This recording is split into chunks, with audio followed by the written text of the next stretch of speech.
Something else. All right. Happy New Year 2024. Welcome to We Are Something Else podcast, episode 187. Po folks, it's your boy Kaleo. There's CB, there's Takeover Trina, and we got a special guest here for our Black Business Series. We got featured artist of Matthew C. Horne's lightning fast book publishing author Quinn Hill. Quinn, welcome to the show, brother. Good to see you. Well, thank you. I'm glad to be here. Gotta give you your propers. Welcome to the show. We're gonna have a lot of fun tonight. Before we get in all that, CB Takeover was good with you. Long time no see. It was cool getting a little bit of time off. Glad to see that the boss actually signed off on it. Even gave E Rich an extra week, so and he's earned it. So I don't know, but nah, man, it's good to be back. Good to be with the homies. Kick off 2024 with a great show, man. And excited to have Quinn on here. Absolutely. Takeover. Yes, happy 2024. I miss you all. We are something else. Happy to have Quinn with us tonight. And, this is going to be a great show. It's been a great week. I'm still on leave from, my work. So, let's get it. I've enjoyed it. All right. We got Cousin Crew here. Shout out to the Cousin Crew. Our bro, E Rich is actually in the comments. Shout out to E and everything he's got going on. He's on assignment tonight. So shout out to you, bro. Quinn, how are you, bro? Nice to meet you. How's your week going thus far? Hey, I'm good. Unlike you guys, I'm not on leave, vacation, or anything like that. I just don't go to work. I sit around the house and try not to get fat. So I'm looking, Okay. All right, good. So look, if y'all just joining, Quinn is our featured guest tonight as our Black Business Series returns for 2024. We're going to dive into all that great stuff, babies. We'll dive into all that great stuff that Quinn has going on. But before we get to all that, let me set the propers up right. It's been so long as I've done these graphics. Oh, first of all, what y'all think about the new intro? Takeover was looking down at her phone all the time. She missed all the times I had her up on the intro. She had quite a few moments on the intro. And Rick peeped it. Kaleo, I definitely saw it. Okay, anytime my face is presented, I'm gonna peep that. So I appreciate it. And if you want to add some more, glamour shots, feel free. I say that humbly and truthfully and respectfully. Thank you. Alicia, let's go. Appreciate you being here. All right, so you know what time it is. So this is Let's Rap. And let's start off. Let's go. This is going to kick it straight off. So as you see, I got Pat McAfee, Stephen A. Smith, and Shay, Shannon Sharp himself. So let me tell you how we're going to attack this. So all three of these people, these fellows have made headlines as of lately for their own prospective platforms, right? Respective platforms. There it is. So let's start with Shannon Sharp, Club Shay. Right? Shannon's interview with Cat Williams 2 weeks ago hit 50 million views. To the moon. 50 million and growing, because there's still a lot of people that haven't seen it, right? And who would have thought that this interview, of all people, Cat Williams would have done this, right? And there's only been one other interview. I think Joe Rogan holds the other record for like 50 million plus for an interview. And now Shannon is in an elite club. Okay, so 50 million views in 2 weeks, right? And we all saw the controversy Cat stirred up. All the talking points that he gave a lot of these platforms and media outlets the next several weeks, right? He went at everybody, whether if it's fabricated or not. Cat said some things that got a lot of people's attention, right? So 50 million views. I mean, if anything, that drove Shay's stock up even more, even though it was rising anyway. But that drove Cat back into the spotlight, at least for now, right? So he has to deliver on a lot of stuff that he said. Anyways, Shay did this on his own platform on YouTube, right? YouTube just hosts and houses was it Shay, and then also He is on Volume, I believe, too, which is owned by the guy from FS1. Can't think of his name right now. Colin Coward. He's on. He puts it on there as well.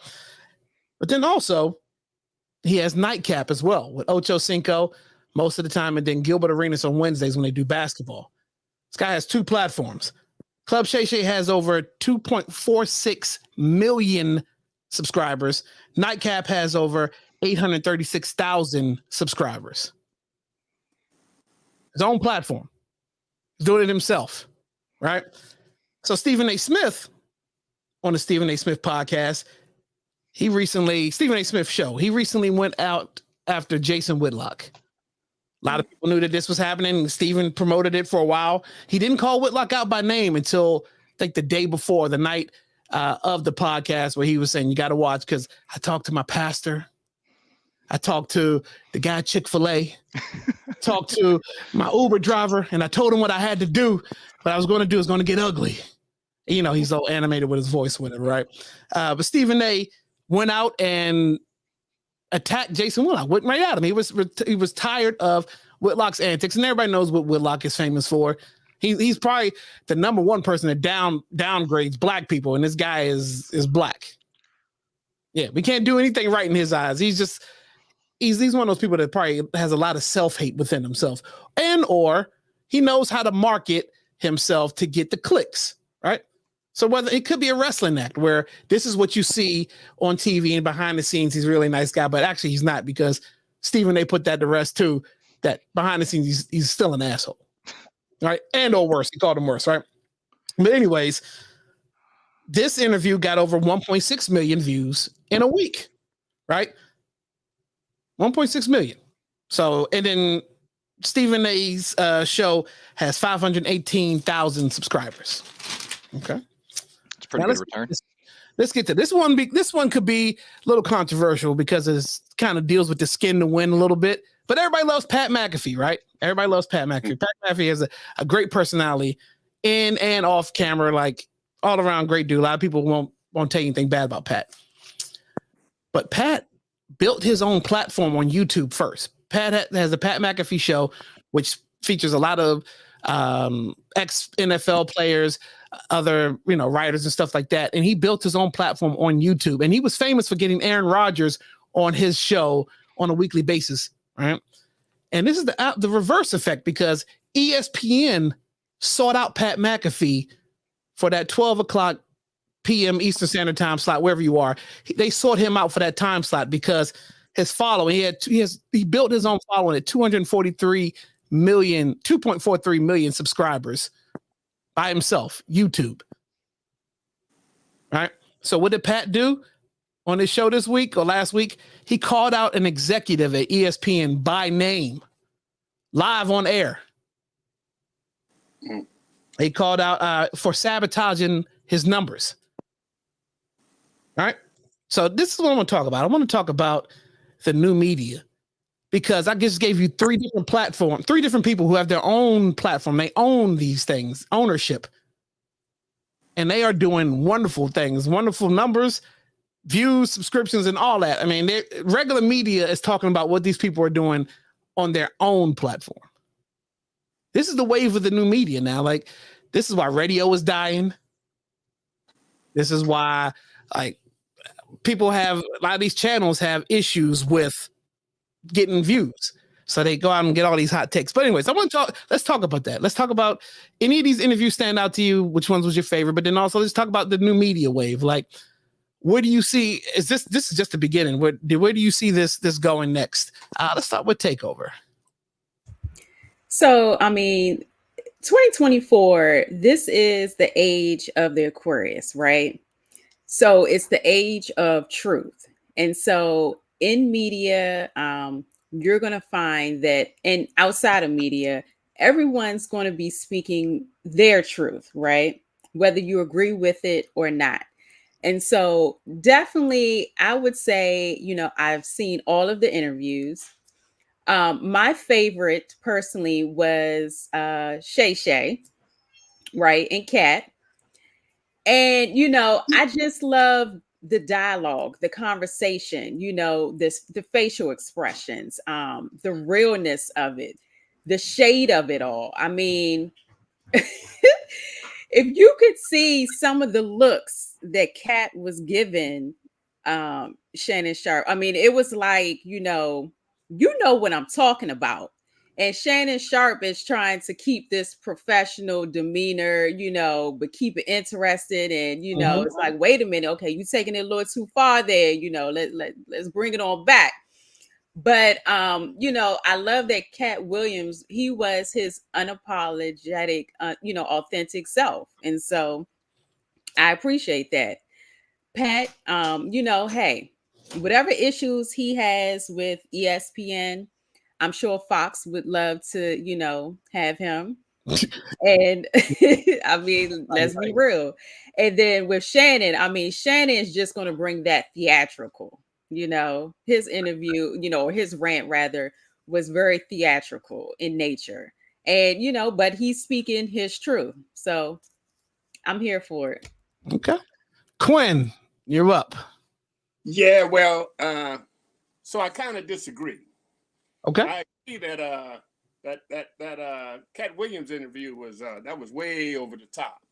But I understand his truth because I've been watching him. I've been looking at him, and when you line him up, Cat Williams is always funny. I don't care where you see him at, what time, at what the circumstance, he's always blowing it up. As for how he went at them other comedians, I just find that a little bit shady. Is he doing it to really put that word out there, or is he doing it just to build his brand? And I think that might be a brand thing. Me and my boys, we talked about it. We sitting down over a little glass of yak, sitting there sipping and saying, well, this, brothers don't call brothers out like that. That's just a bad move. I can't fault him because he's getting him what he wants. He's getting publicity. Shannon's getting clicks. All that's working for him. Yeah. Now let's go to Stephen A. I got to talk about Stephen A. So I've always had an issue with Stephen A. because sometimes a lot of people. He's not always up front. He's playing this game. You don't know where he's coming from. And it's like he likes hearing his voice more than anybody else's. But in this instance, I got to give that brother props because he called it real, and it's not something that's unknown. Homeboy has been an asshole, and he's put down the people that are supporting him the most. I don't know why they keep coming back, but hey, it be what it be. And if we're going to talk about Pat McAfee, I got to lean back because Pat McAfee is leaning on privilege. And what I mean by privilege is the fact of the matter that he knows he can say and do what he wants to do. And everybody's going to say, oh, it's okay. It's all right. Because if someone else did that in the same manner, they'd be on the bricks. Yep. So I like I said, I agree that some things need to be said. But when we talk about new media, I love it. I'm an IT person. That's what I did when I worked every day. I love new media. I love the fact that people are out there, that people have access to information. And if we could get them to stop believing everything they see and hear, we'd be on top. But, there's a lot of nonsense out there, and a lot of people don't know how to accept it. Yeah. So, that's where I'm at. Absolutely. Okay. Great take. CB, before you go, I forgot to give Quinn the prerequisite. Now, Quinn, so I hope you like to have a little fun because that's what happens here. And our comment section is on fire half the time. So it's all family. It's all love. So they're liable to say anything tonight. And just look, man, I'm just giving you the warning. They get a little crazy down there. That's why I'm fine. So CB. Hey, yo, I'm straight up all day from the hood. Only thing happened was I got fortunate and somebody gave me a ticket out. So they can say what they say. Let's go. All right. They willing to head back. Okay, of course. I'm just saying. I'm all right. But no, great take though, Quinn. Appreciate you for that. CB, what's your take, bro? I mean, I'm probably just going to be here echoing a lot of the sentiments that Takeover and Quinn both had. I think that the Shay interview with Kat was the funniest.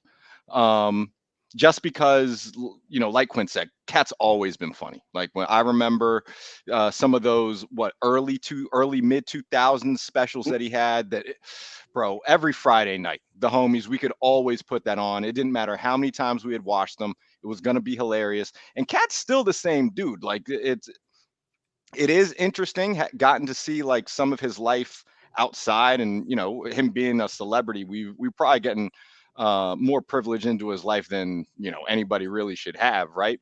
So we've seen some of the ups and the downs that have been public. So I think it's understandable to take what he was saying, some of the stuff that he was saying, with a grain of salt, or maybe some big grains of salt there. But some of the names that he mentioned, they came out and said, hey, there is some truth to what he was saying, maybe not all of it. Ice Cube comes to mind. Like Ice Cube came out and he was like, hey, some of the stuff that he's talking about is real, but let me give you like the other side of it. And then you've got like Kevin Hart coming out, and he just had to be combative. So I do think that the Stephen A stuff, we know that he's had beef with Whitlock. We know, and he's not the only one. So when he dropped the teaser talking about the fat bastard or whatever, like you knew who he was talking about. Like it was obvious who he was talking about. So he didn't even need to say the name. You know what I mean? Like we knew what he was talking about. And Kendall said it earlier in the chat. They put the ether beat on and he just went to work. You know what I mean? And the way that I will frame the McAfee stuff is, if Shannon had been the one to say that, to come after an executive, would the response have been the same? You know what I mean? Yeah. Like there is a double standard in life, right? When it comes to this stuff, like and I think that Stephen A, with his position in ESPN, he also might be able to be someone who could get away with it, but it's honestly one of those things where that's not a given. And Pat knows that what's gonna happen if right. Like he's good going back to his other stuff, like just being on his own. That was, I'm sure, doing fine. He didn't need the ESPN money, but there's definitely a double standard there. And I think that the whole new media idea, it's mirroring the society that we're in, right? We're in a social media era. Everything is on demand. You stream everything. And you're right, traditional media platforms are kind of going, the way of the shopping mall, man. And in a lot of places they're dying. And it's really up to people to find new ways and new effective ways to reach their consumers. And these guys are doing a great job of it. Whether it's, I think that Shannon's platform, he always comes off just the genuine, he just comes off as like a genuine good dude, right? And I think that, when you have some of like the louder personalities that he will pair up with, like a Gilbert Arenas, like a Ocho Cinco, I think it just pairs so well. And so he's my favorite, man. And I really hope that he has continued success, because it's a lot of fun. And I'm with Quinn, man. I love this new media stuff. Like I don't turn on the news anymore, man. I just go to Twitter or X or whatever. Right. I mean, I don't need to turn on the TV to get all that. Right. I mean, technically, we are the new media, right? We have a platform, and all it takes is they hit that record button and go live, and I can sit up here and tell you anything. It's up to you if you're going to believe it or not. We try to have at least some kind of factual things that we talk about. I mean, we could talk opinions all day. Well, actually, the opinion portion is E. Rich, who's not here tonight. We might have it. Is it just K though? I've been trying to figure out in my head if I want to do this or not. But yeah, with the new media, this is what we are, man. And shout out to, real quick, we talking about ether. The person who brought up ether in the chat, shout out to Dee. Dee has some funny comments in there. Dee's on fire. Shout out to Kendall B as well. So if you missed it yesterday on Kendall B's morning show, Kendall addressed some of the issues he was having with someone who came at him on social media, and he did it in such a professional way and still played like dope music. So this guy he knows what he's doing. He's been doing it for years. And then the way he did it was so tasteful. But he definitely went at people who came at him on his comments for something that he had said on his show, which was factual. So, I mean, that's what it is now. New media is all you put up a take, whether it's true or not, and most of the time it's factual. And you're going to either get hit with a hater, somebody who agrees with you, or a troll. So it is what it is, bro. I mean, when the whole premise is everybody can have a voice, right? The thing is everybody has a voice. So, there's always going to be the people that only are getting on there to cause a ruckus. You know what I mean? And so you gotta take some of that good with the bad, because there's like really just no way to filter it all out.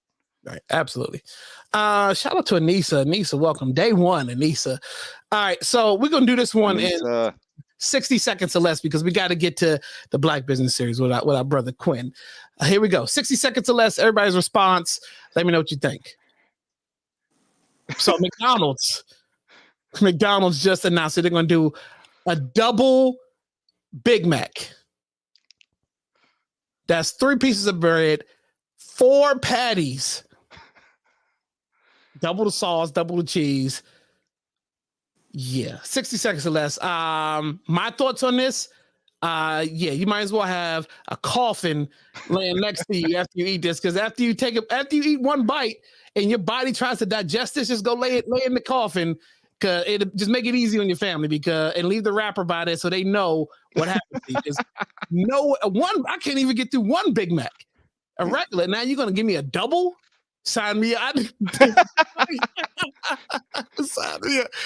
Just be all right. 60 seconds or less. Quinn, thoughts on the double Big Mac? I can say up front, I ain't gonna ever buy one, because I like beef. But my goodness, how do you explain that to anybody sitting in the car with you when you get it? How do you look at I look at my girl with that in my hand, she gonna just get out the car. I'm just telling you, I can't do it. You're gonna have a long night. If you get through half of this, you're gonna have a long couple days. Oh wait. CB. It'll be like, you remember the beginning of the pandemic when you couldn't get any toilet paper anywhere because people were just stocking it up. Like that's what we're talking about. You guys have heard me say it before, like every time Taco Bell comes out with a new item, it usually ends up in the cart. Like, I'm gonna try it. Like, there's probably a chance after a night out, have a few too many beverages, this might be on the menu, you know what I mean? But I'm with Quinn. Like, I couldn't eat this in front of another person, much less, a lady. Like, there's no way. There's no way. Do you remember that David Hasselhoff video of him eating that Whopper drunk on the floor? That's going to be you. And the next morning, you're going to wake up not hungover from alcohol. You can be hungover from this sandwich. Right. I mean, bro, when we celebrate your birthday, people need to watch out. Chantel, welcome. Good to see you. Take over. So, I mean, I appreciate anyone who definitely tries this. I mean, the best thing about a Big Mac was, to me, that special sauce, right? But I think McDonald's should have a challenge where if you eat this in like 5 minutes or less, you can come back and get another heart attack,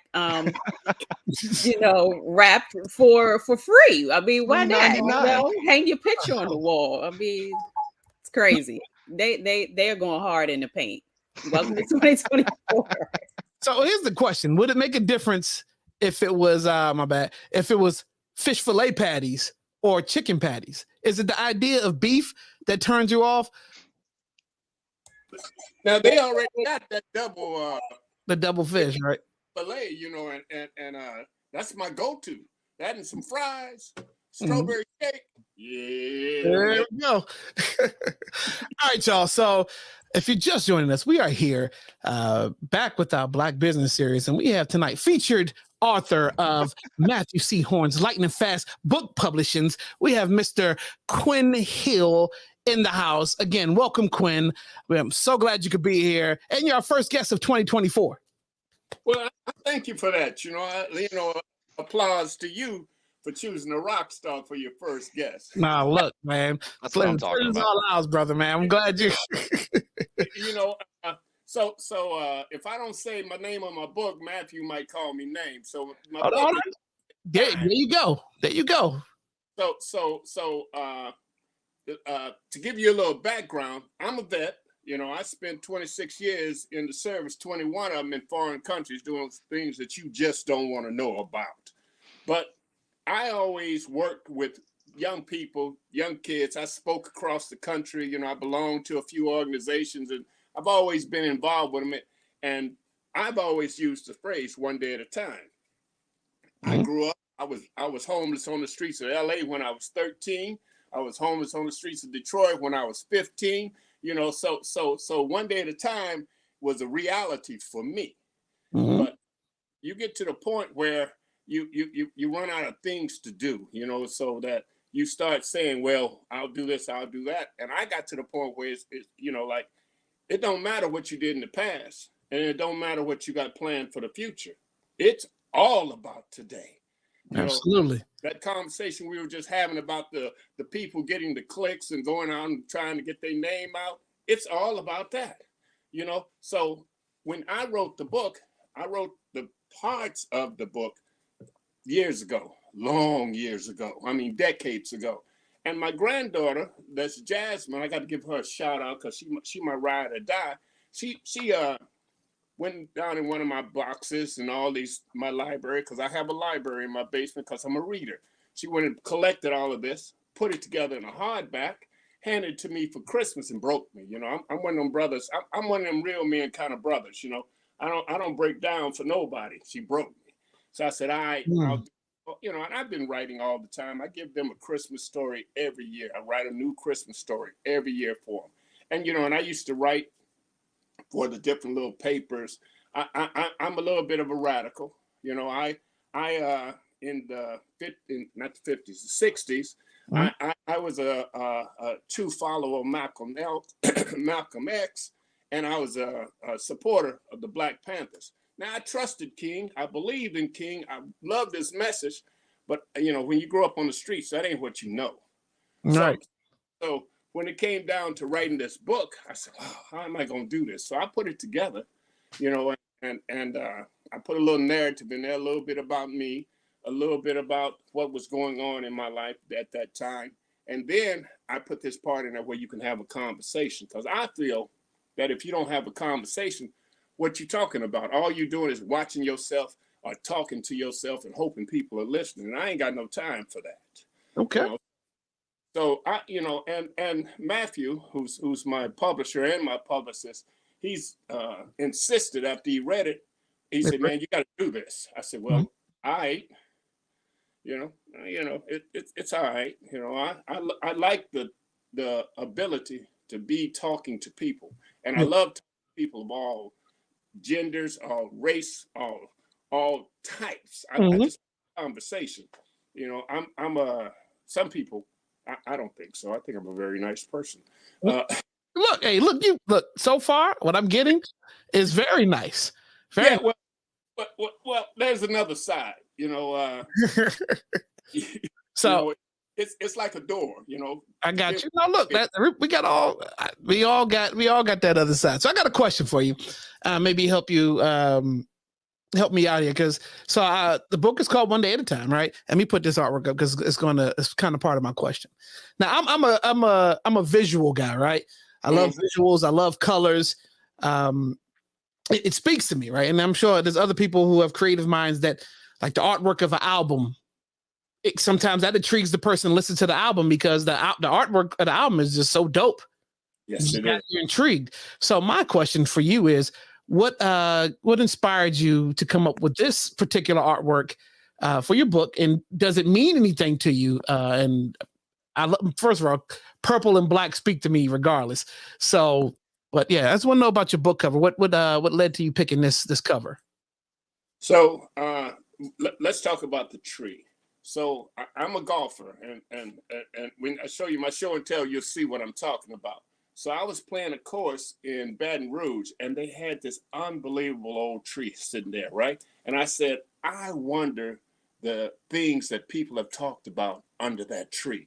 So when they came and said, well, what do you want on your cover? I said, I want this tree. And I said, but you got to understand, I want the tree, but I need people, because, you know, you got to pass that wisdom.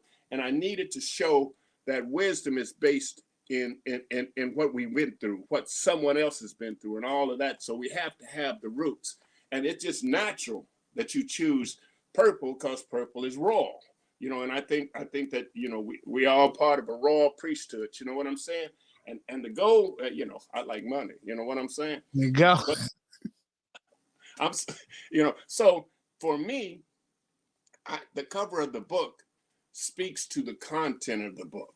So, Okay. so when you know, like, and I people have bought the book and come back to me and says, hey, can we talk? I go, okay, sure, let's talk. And I'm surprised the things that they come from, and a lot of them were drawn to the book by the cover. So Mhm. you it's just part of that whole process. Okay. Takeover questions. Real quick, I'm sorry. Shout out to Andre. Thank you for joining us, Ren. Good to see you. Anybody I miss? Hopefully, Britt. I think I saw you, Britt. Thank you for being here. All right, take over. My bad. No problem. So Quinn, I love your story. And one thing that I definitely want to know, one day at a time, right? So with most adults, the routine, mundane nature of, you wake up, you have to take care of your family, spend time with them. We have careers, bills to pay.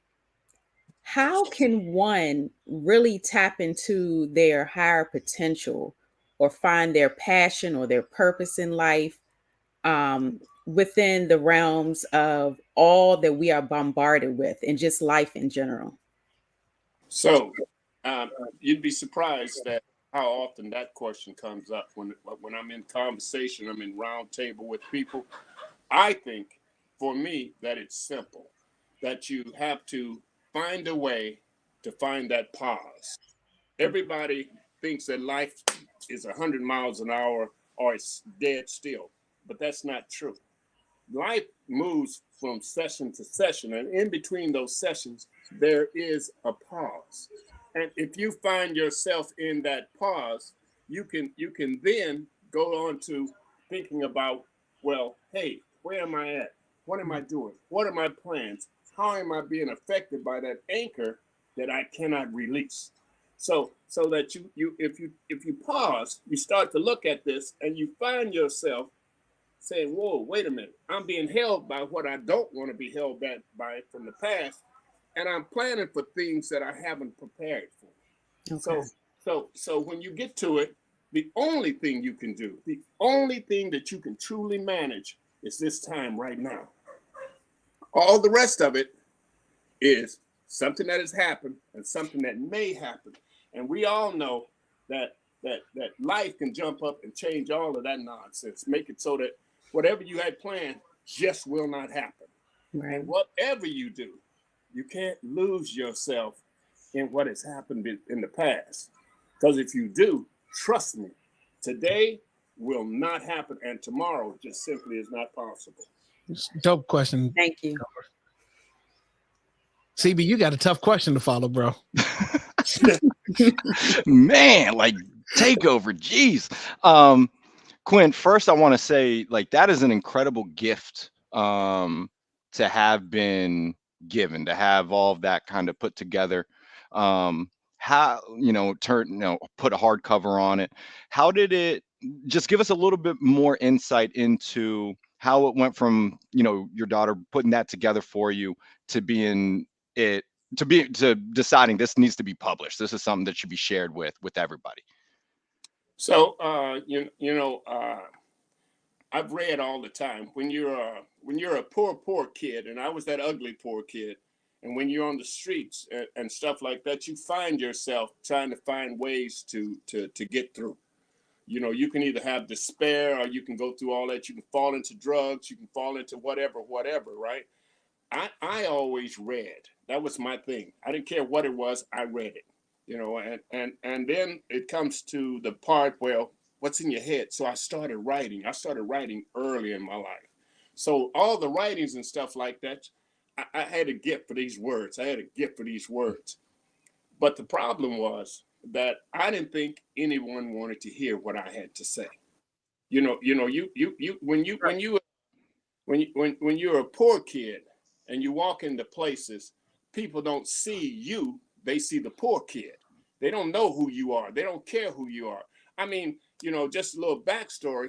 I was one of those hyper smart kids, and I tested out of high school and went to college at 16. I came off the streets, went to high school, went to college.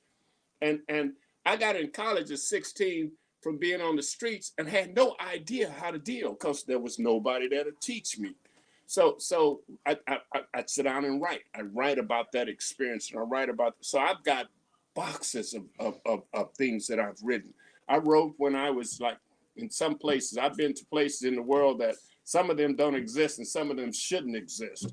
And when I was there, when you're by yourself, you write.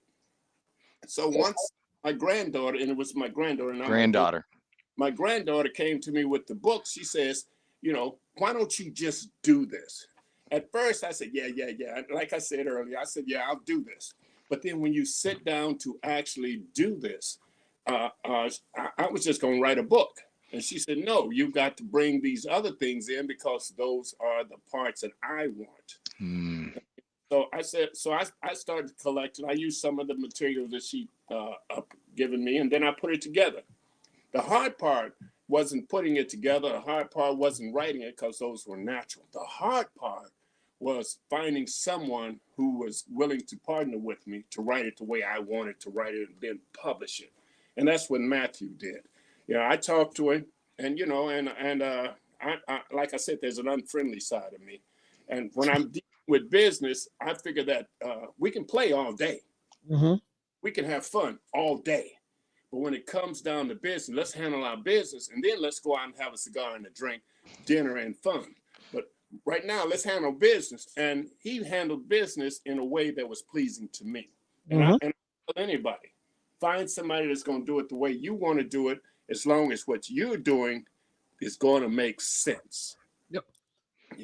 It's good to have that support. And I was getting ready to say, how important is it to have such a great support system for somebody to see something and believe in you, something that you hadn't even thought about, or maybe, so your granddaughter found these things and put them together because she saw something in you that you needed to do. How important is that coming from the youth to push you, in the older age, to do something like this and to pursue a dream? So like I said earlier, I used to go out and talk to the police, the border patrol, and other people who were involved in the drug traffic, drug interdiction, and all of that stuff. And my point of emphasis was always that there is a way to speak to our youth. There is a way to intervene with them. And if you're willing to intervene and intercede with them at where they are and not where you are, then you can have a conversation.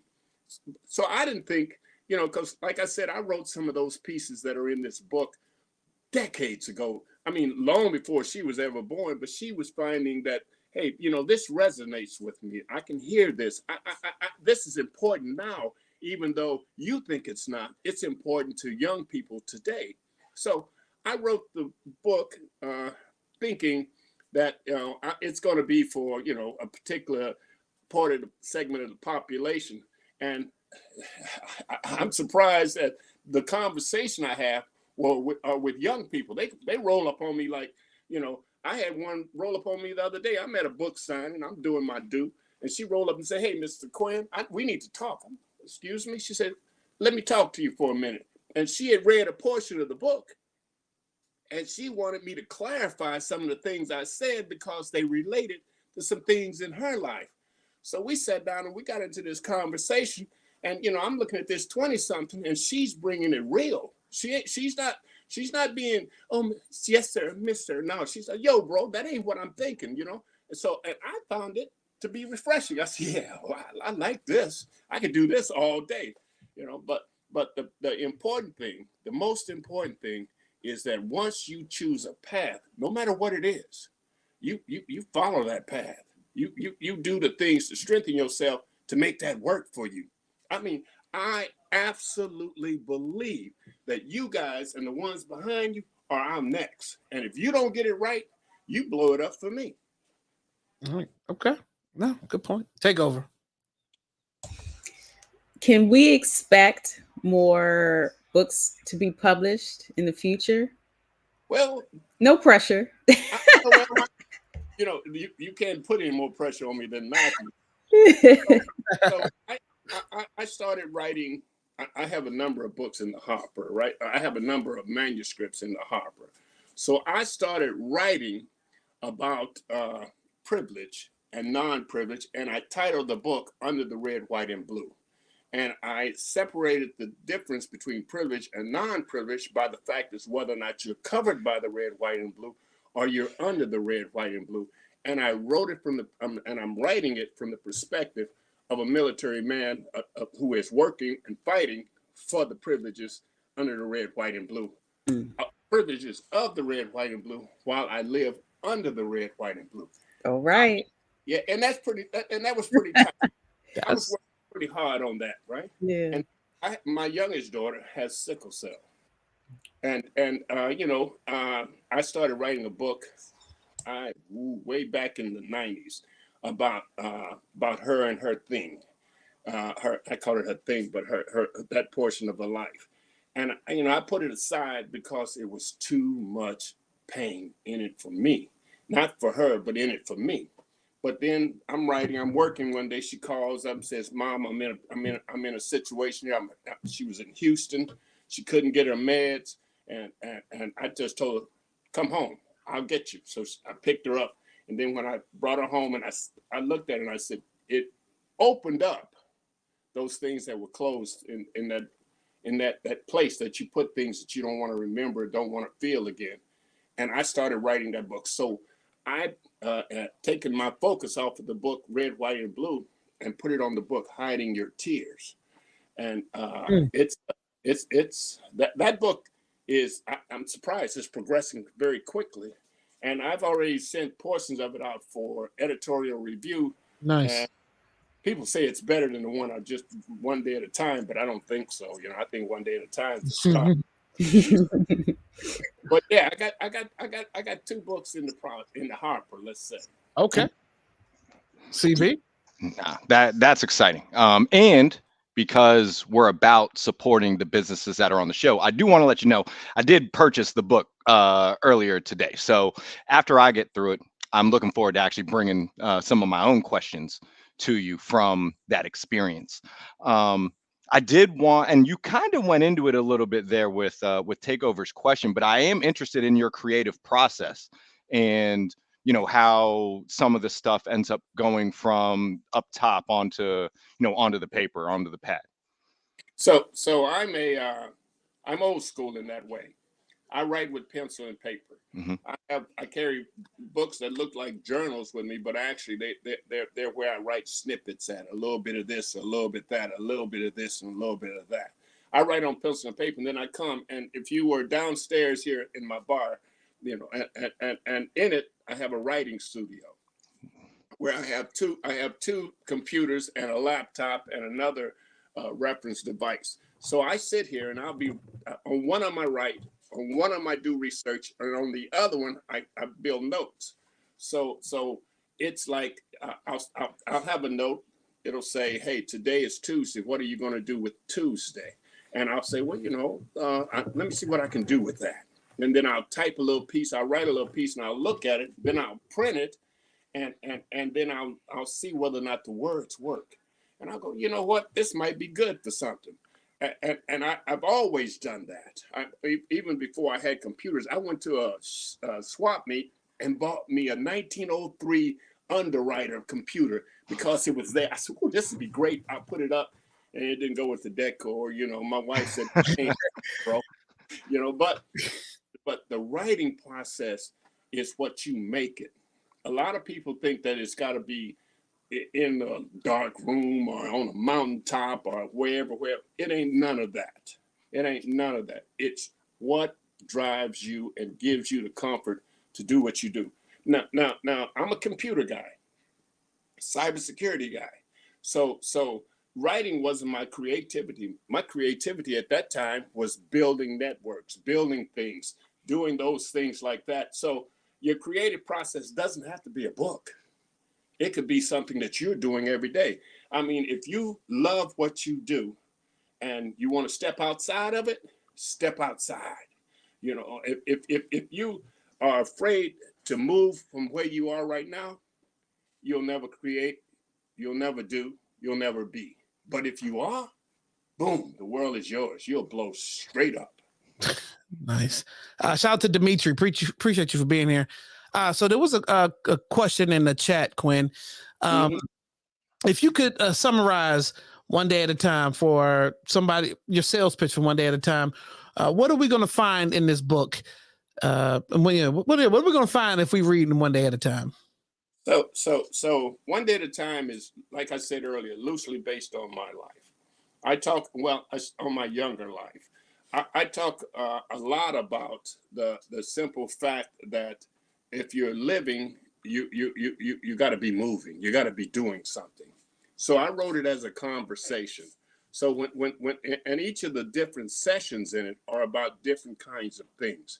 There's a session in it on grief, and unlike a lot of people think, I don't necessarily talk about losing someone, all that. I talk about the grief that comes to you from you lose your job, you lose your home, you get in a fight with your significant other, and you're pained by it.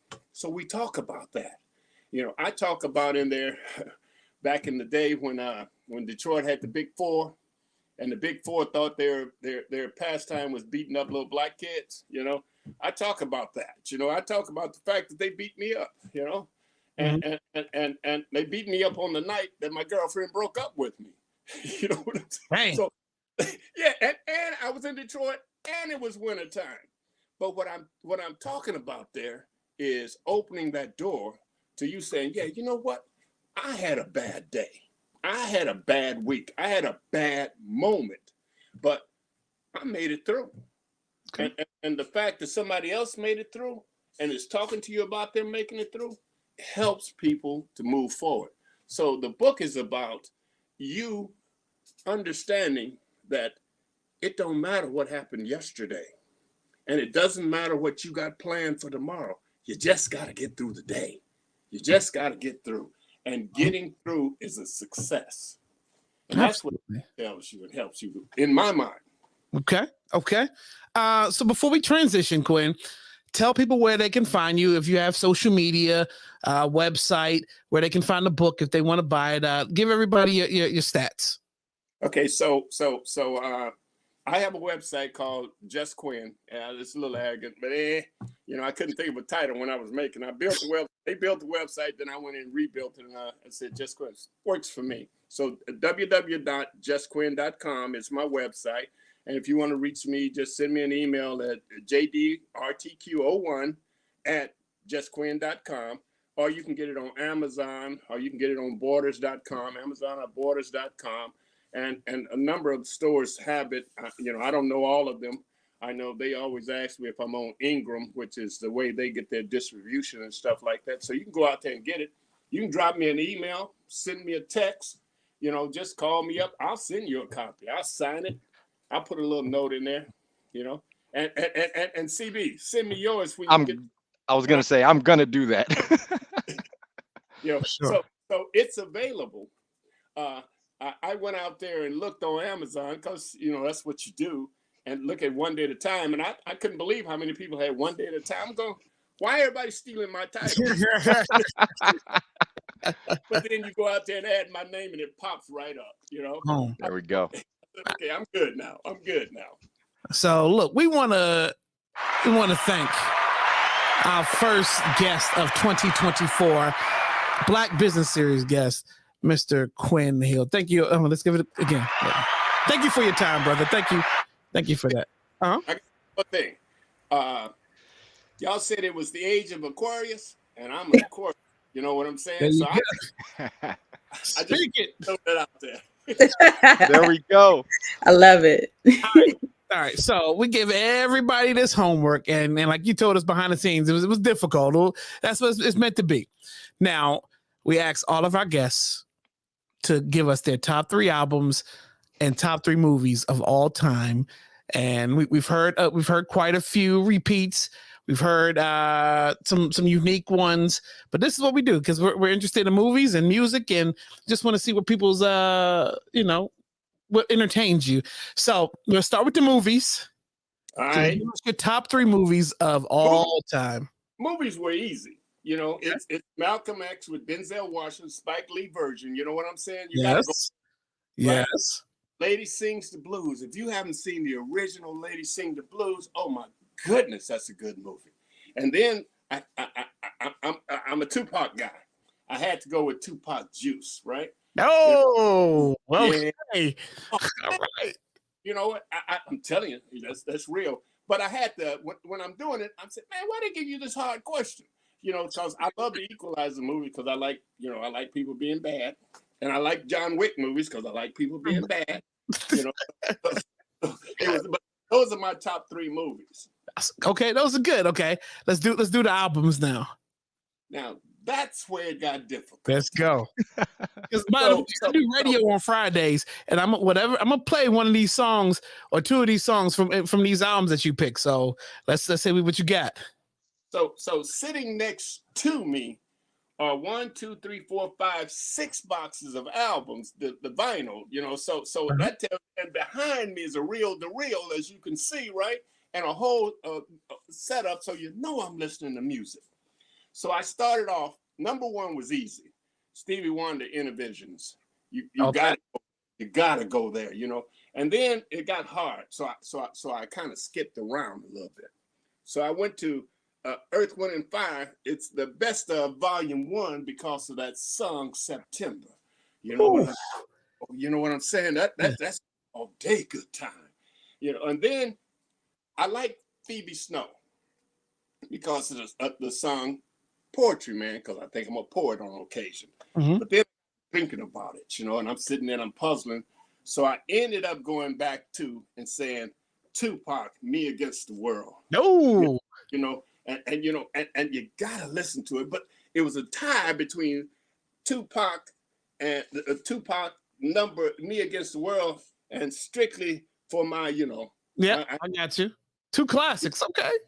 Ooh-wee. You know, when you listen to it, sometimes I'm rolling in my truck, you know, because I like to travel, and I got Tupac on, and I get to bumping, you know, how you bump. And I got a 96 a mile an hour ticket in Georgia listening to Tupac, so I kind of put him on the shelf for a minute, you know, because, you know, yeah, but that's it. Okay. Now, look, I appreciate that. I appreciate that because I'm always interested in hearing where people's musical tastes are and what drives people. Takeover, welcome back. It's all good. But we talk about musical tastes and we talk about that. So it's a great transition for pizza tastes because look, the We Are Something Else podcast, the official pizza of the podcast is the DC Shy Pie. One of our first Black Business Series guests was the DC Shy Pie. Shout out to Grant Thompson and the wonderful family over there. The store, CB. Grant posted on IG the other day. That storefront is getting ready to open. You better believe I reposted it. At the break bread. But if you order DC Shy Pie this weekend, look, we got a promo code WRSE10. But what is DC Shy Pie, Quinn? You may not have heard it before. It's a Black-owned Chicago deep dish pizza place here in DC. So they've got steak and cheese deep dish. They got salmon pesto, sausage and pepperoni. But if you're not a deep dish kind of guy, they got flats. They got the Georgetown, which is a gyro pizza. They got the Big Chair, which is a chicken and mambo sauce. 2 staples in the DC area. Then they got the bread pudding. If you've never been to, you know, if you just want, have you ever been to DC before, Quinn? I worked under NSA, so I was always in DC, and my wife actually works for FDIC, and we had a place in Alexandria, so we were DC right there. Okay. So, in fact, I was in DC through the 18th of December. You know, didn't know about this pizza call. Man, look, next time you come, get my contacts. We're gonna make it happen. Shout out to Grant. Grant just a great folks. We need to get Grant here on 2024. Talk about everything's going to happen. DC Shop. And I'm about to look. So my brother, this is where is it just? I'm gonna just give it to you anyway. Hold on.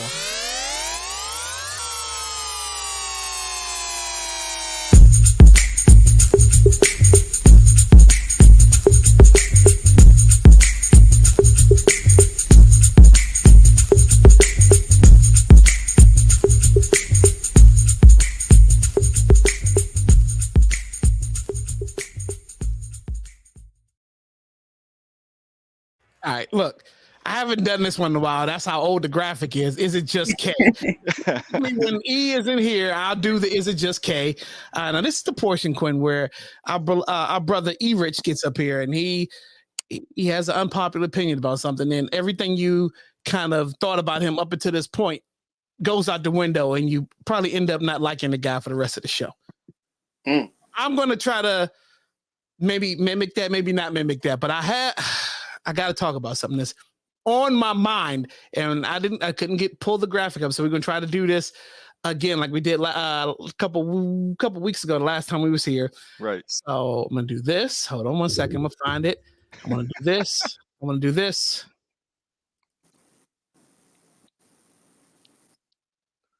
See if it works.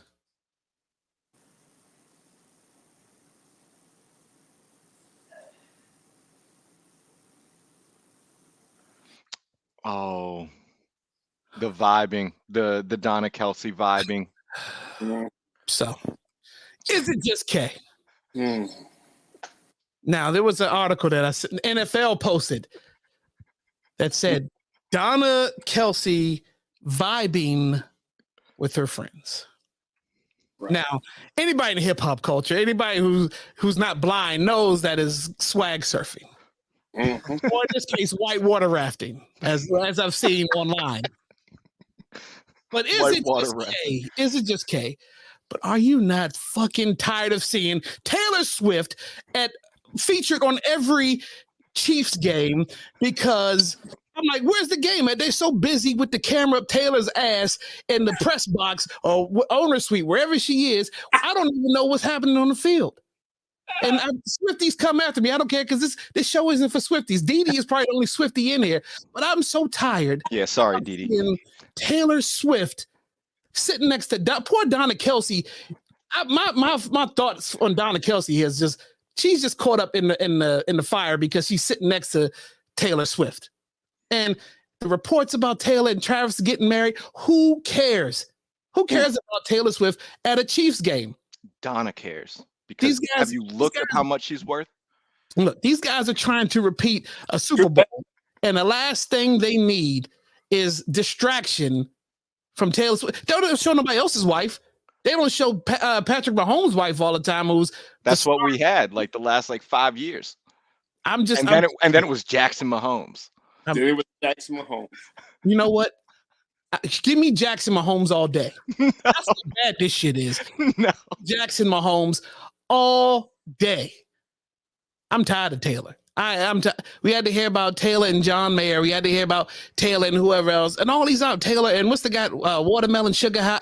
I'm tired of Taylor Swift. Now it's Taylor Kelsey. All this. No. She don't know anything about football. I'm guaranteeing you that. I'm guaranteeing you. Okay. I got that off my chest. Anybody else got any thoughts on Taylor Swift and Travis Kelsey? I'm going to get you a shirt with her picture blasted on the front of it, all over it, okay? Just for you, Leo. Please don't. Just for you. But know that Kelsey's going to be her next number one hit. You know that. And she break up, she write a song, boom, she's number one hit. Run the numbers up. Yep. Run the numbers. I'm looking, I'm going, I don't care. Did they drop the ball? Look. It's annoying. I'm MFing tired. I'm tired. I want to watch the playoffs. They got the Bills this weekend. I don't want to see anything with Taylor Swift doing swag surf. Poor Donna Kelsey. Somebody rescue Donna Kelsey. She is. I feel bad. She's just caught up in a bad spot right now. I can't even watch the Campbell Soup commercial with Donna Kelsey on it because just know how close she's been to Taylor Swift. But there goes our Swiftie following. There goes Swiftie. They coming. They gonna come for us. Whatever. Look. Whatever. All right, I got that off my chest. I'm sorry. I'm sorry. That's what that segment's all about, bro. Yep. That's why E. Rich goes in on certain things. E. Rich attacks everything. I'm just telling you. And now the grand finale.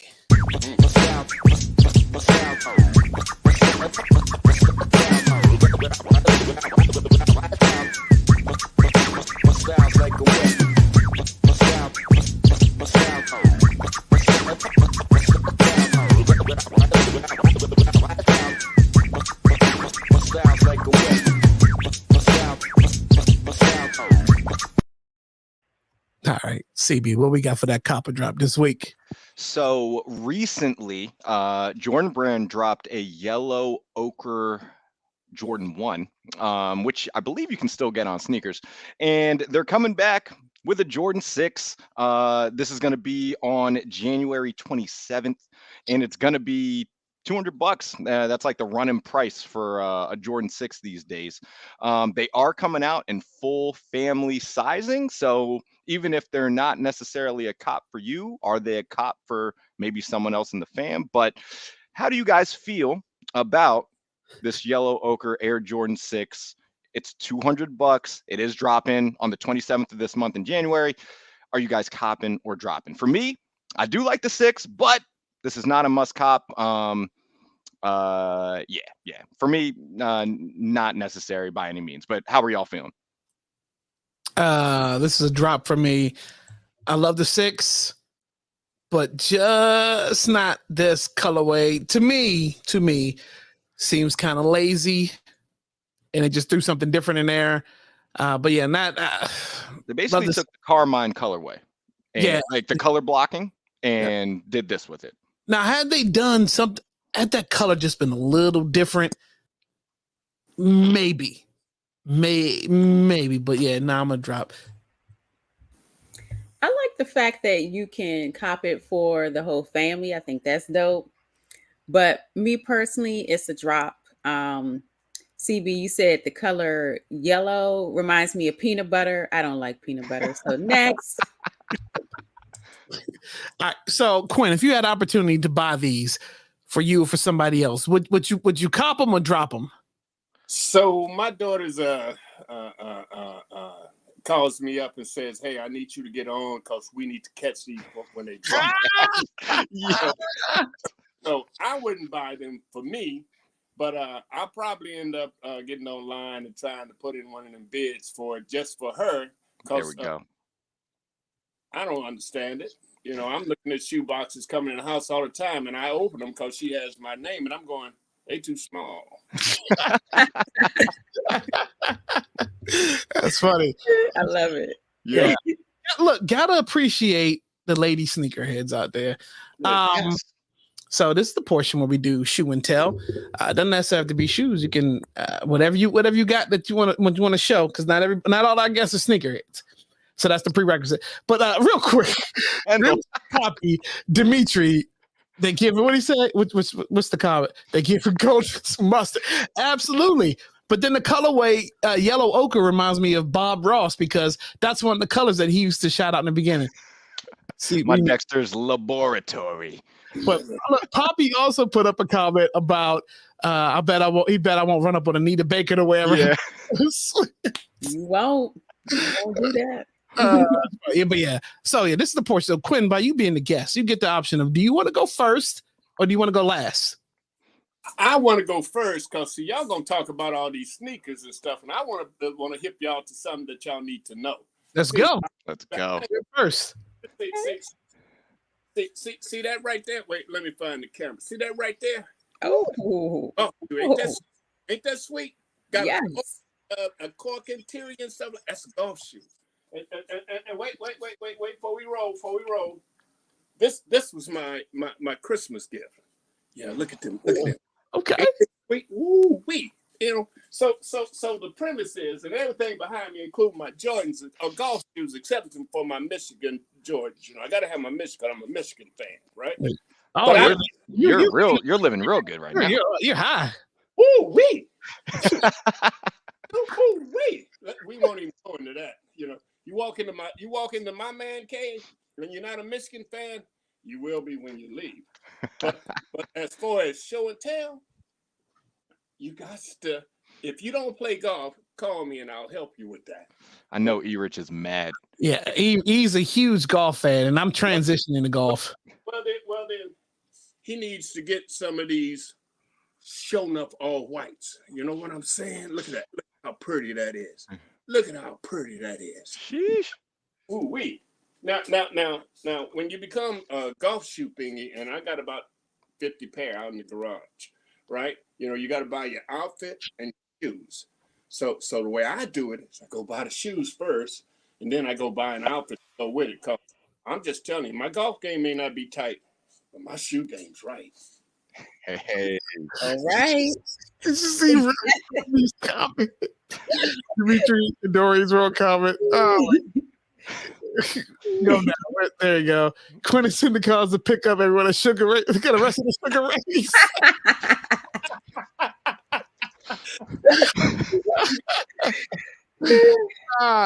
Got a lot of Harlem Nights. Takeover. What you bring to the table tonight? Okay, so tonight I am displaying a little something for the ladies, and also because we, are having a cold winter. And so, you want to rock some boots, right? Mm-hmm. You don't want to do some Uggs. You don't want to do your heavy snow boots. Maybe you want to go out and be fashionable, right? Mm-hmm. So you get you, hopefully you can see this. You go, we got you.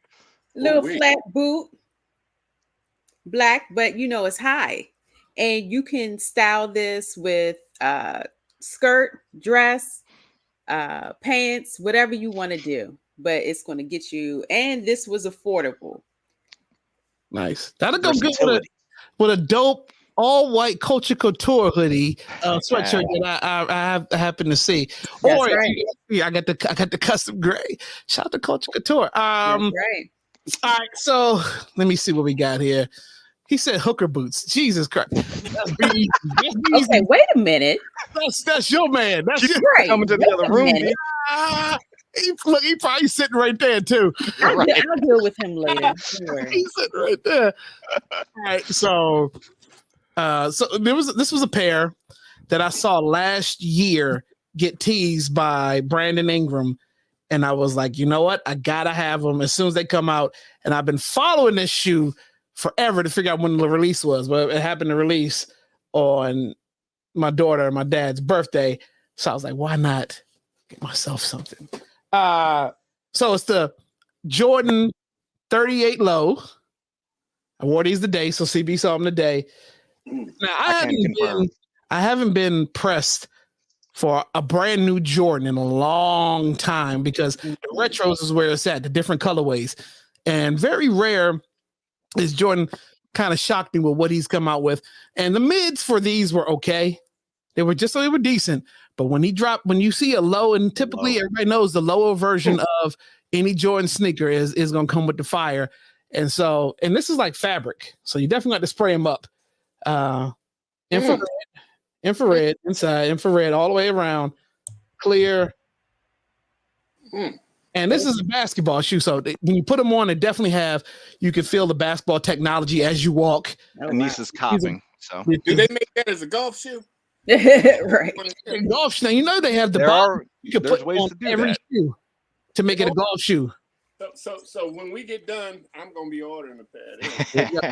So yeah, the Jordan 38s, 38 lows. Dope. Had to have them. So this, we do a top 5 sneaker of the year show, Quinn, and these might make it in the. Actually, I hadn't been excited for Jordan in a long time. Imagine this in a black colorway. Mm-hmm. Maybe crazy. Yeah. So, all right, CB. you mentioned our top 5 show that we do every year.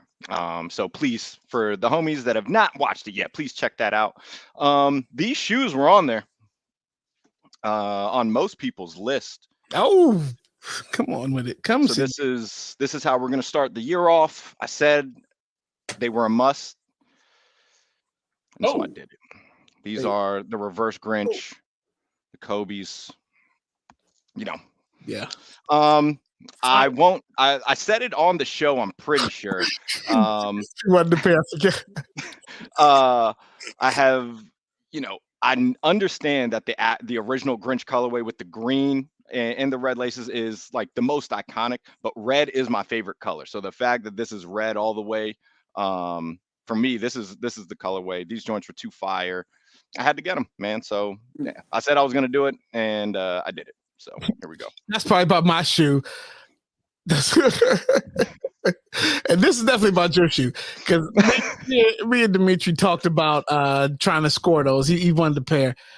Just keep your eyes open, man. There's still pairs out there, and the prices aren't. I mean, they're going to drop soon for sure, just because there's just so much Kobe stuff getting ready to happen. They said we were getting a bunch, and you know, if they make it so everybody can get a pair if they need them, then I'm all about that. Keep your eyes peeled, for sure. So look, we are at the portion of the show where we're gonna talk Black business series, we're gonna talk pop topics. I talk pizza. I got a little bit off my chest. We showed sneakers. Look, I think it's getting ready time to bid adieu. So, real quick, Quinn, tell everybody where we can find you one more time, just in case they didn't hear you the first time. Let everybody know where we can find you, what name, your title, your book. And we definitely gonna repost this so everybody can go out and support Black business and creators. And definitely Mr. Quinn Hill for being here. Yeah, the name of my book is One Day at a Time, and it can be found on www.justquinn.com, amazon.com, borders.com, or you can go out and walk into the store and ask them, and they can order it for you. Or you can just call me up, send me a text, send me an email at jdrtq01@gmail or at justquinn.com, and I'll respond. So do you get inspired by this last question? Do you get inspired by almost anything? If you see something, you're like, you know what, I could write about that. No, not really. I get inspired by, sometimes it happens like that. But usually what happens is I'm just rolling, I'm talking, I'm hanging out, I see somebody or see someone, and I'll look at them and I'll say, I can shape that narrative into something that somebody might want to see. So, okay. That's how I go. I got a challenge for you. All right. I feel the rain. I feel the rain. It's raining all over me. I'm moist. I'm moist. Call and response, I said I'm moist. I'm moist. Good God, I'm moist. I'm moist. Yes, I am. Rain all over me. I'm saturated. I'm saturated. I'm saturated. I'm saturated. I'm saturated. I'm saturated. Yes, I am. I'm saturated. Yes, I am. Yes, I am. I'm jammed. I'm jammed. I'm jammed. I'm jammed. Lord, I'm damned. I'm damned. Oh, Lord. I'm damned. I'm even. Dang it, man. Yo. That's wrong. That's just wrong. That's just wrong. You can't turn that into a narrative, Kaleo. There's no way. Right. No. Don't mind Cleo. Yeah. Look, Poppy said, Quinn is like, see, this is why I don't like doing interviews. Look at all this foolishness. But I had a great time. I can tell you, man. It's a good time. I'm telling you. Well, look, we appreciate you. And so, look, let me let everybody know where you can find it. So, if you haven't watched top 5 sneakers of the year, top 5 albums of the year. You can go on right where you are now, WRSE Podcast on YouTube. Check out all those episodes. Rewatch this episode. There's some gems there. Tomorrow, before we get to tomorrow, let's talk about Smoking Spiel. Me and my brother E. Rich, who guest co-host on the Smoking Spiel, we recently reviewed Wes Craven's The People Under the Stairs and gave a pretty good take on it. And we are getting ready to do an album this weekend, a review album of I think a lot of people are going to enjoy this one. And then tomorrow on Station Head, it starts off early in the morning, 9 a.m. Eastern Standard Time. My brother Kendall B, who's in the chat, the Kendall B Show, talk about a dope show, dope creator, all around good person. Check out the Kendall B Show on Station Head. It goes for about 3 hours. And tomorrow's Funky Friday, so the music is definitely going to be upbeat. Shouting out Kendall. Look, Kendall always shows support. Kendall was here on the Black Business Series as well. Kendall has a really good story. And I need to get Kendall back now because we talk about two sides. We just seen the other side of Kendall a couple days yesterday. I need to get Kendall back on here while he still got that other side showing so we can have an even better interview than last time. But no, then following Kendall B on Fridays, it's We Are Something Else presents The Abstract with me. I typically go for it's been averaging about 2 hours. I'm gonna keep it around that. Or a little less, but we normally just play hip hop, R&B, rock, whatever I'm feeling at the time. But that's typically what it is. So again, Quinn, we appreciate you. We're gonna put your book up for everybody if they need to find it. Put the links out. We're gonna probably. Are you on Instagram? I am at JDITQ01. Okay, so I'm gonna tag you. I'll follow you. I'll tag you a bunch of stuff. And that's it, man. Look, we appreciate you. Black Business, way to start off 2024 with the Black Business Series. And Quinn Hill from let me shout out my brother again, featured author of Matthew C. Horne's Lightning Fast book publishings. Me and Matt went to go back to elementary school. I know Matt's is elementary, and he hit me up. It's like, I got a guy for you. Yeah, and I was like, all right, let's do it. Yeah. So, thank you so much, Quinn. But yes. This, I do interviews all the time, but I haven't had a whole lot of fun. There we go. We're here for you. We appreciate you. Stay on after we get off air, so we just talk for real quick. We have a wrap up off air about to end the show. But appreciate everybody for watching. Bros, Beer, Whiskey, Anissa, Kendall B, Dimitri, Dee, Chantel, Britt B, everybody who chimed in. Because who else do we have on here? CB. Everybody. We all love you. All the homies were here tonight, man. Love y'all. Yeah. All right, y'all. Episode 187. Folks. So, and I got to end it just right. Follow us on YouTube at WRSC Podcast. Be sure to like and subscribe. Peace.